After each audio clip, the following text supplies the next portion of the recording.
జగన్ గారి పుట్టినరోజు సందర్భంగా ఒక గర్భిణీ స్త్రీని ఒక వ్యక్తి తొయ్యడం జరిగింది.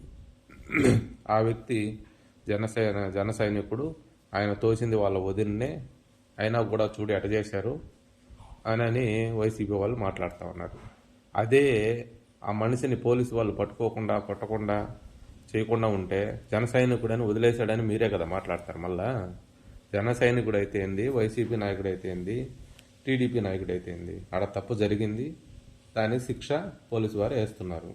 కాదు, మీరేదో చెప్పారు బంధువులు అనేసి, అంత బంధువులు అయితే, అంత దగ్గర బంధువులు అయితే కంప్లైంట్ ఎందుకు ఇవ్వాల్సి వచ్చింది? పోలీస్ స్టేషన్కి వెళ్ళి కంప్లైంట్ ఇచ్చిన తర్వాతే కదా వాళ్ళు యాక్షన్ తీసుకున్నారు.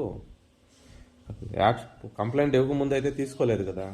తప్పు చేసినప్పుడు ఏ పార్టీ వాడైనా ఎవడైనా ఒకటే. కాకపోతే జన సైనికుడినైనా కూడా అరెస్ట్ చేశారని చెప్పి జనసేన వాళ్ళు బాధపడచ్చు. బాధపడంటే తప్పు చేశాడు కదా అతను, అందుకు బాధపడితే ఎలా కుదురుతుంది? అలా అతని మీద యాక్షన్ తీసుకోకుండా ఉంటే వైసీపీ వాళ్ళు ఊరికే వదిలేవాళ్ళ?